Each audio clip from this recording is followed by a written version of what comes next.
అక్కినేని నాగచైతన్య నాగార్జున వారసుడిగా ఇండస్ట్రీలోకి జోషి సినిమాతో ఎంట్రీ ఇచ్చి అక్కినేని ఫ్యాన్స్ని తన నటనతో ఫుల్ ఖుషి చేశాడు. ఏమాయ చేసావే సినిమాలో తనతో కలిసి నటించిన సమంతానే 2017లో ప్రేమించి పెళ్లి చేసుకున్నాడు. అనుకున్న సిచ్యువేషన్స్ వల్ల 2021లో వీరిద్దరూ విడిపోయాము అంటూ అందరికీ షాక్ ఇచ్చేశారు.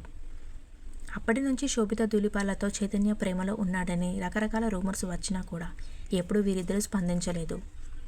నాగార్జున గారు ఆగస్టు 8న వీరి ఎంగేజ్మెంట్ అయింది అంటూ గుడ్ న్యూస్ని షేర్ చేస్తూ ఫొటోస్తో సహా అందరికీ షాక్ ఇచ్చేశారు.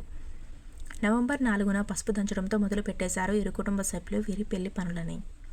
పెళ్లి కూతురిని చేయడం, హల్దీ ఫంక్షన్, రథసప్తమి మొదలగున అన్ని కార్యక్రమాలు శోభిత నివాసంలో ఘనంగా జరిగాయి వైజాగ్లో. అన్నపూర్ణ స్టూడియోస్లో ఈరోజు రాత్రి 8:15 అంగరంగ వైభవంగా చై శోభితాల పెళ్లి జరిగింది. చై శోభితాలు వివాహ బంధంలోకి అడుగుపెట్టారు. వీరి పెళ్లికి సంబంధించిన ఫస్ట్ వెడ్డింగ్ ఫొటోస్ అయితే బయటికి వచ్చేసాయి. ఆ ఫొటోస్లో గోల్డ్ కలర్ కాంజీవరం చీరలో నగలతో చాలా ట్రెడిషనల్గా లుక్లో మెరిసిపోతున్నారు శోభిత. పట్టు పంచె కట్టుతో పెళ్లి కొడుకుగా కూడా నాగచైతన్య గారు చాలా ముస్తాబయ్యి చూడముచ్చటగా కనిపిస్తున్నారు. ఈ ఫొటోస్ చూసిన నెటిజన్స్ ఈ నూతన కపుల్కి వెడ్డింగ్ విషెస్ని తెలియజేస్తున్నారు. ప్రస్తుతం ఈ పెళ్లి ఫోటోలు నెట్టింట చాలా వైరల్గా మారుతున్నాయి. ఆ వెడ్డింగ్ ఫొటోస్ని మీరు కూడా ఇక్కడ చూసేయండి. ఈ ఫొటోస్లో చూడముచ్చటగా కనిపిస్తున్నారు చై శోభిత జంట. ఈ వీడియో నచ్చినట్లయితే please like, share and subscribe to my channel. Thank you for watching.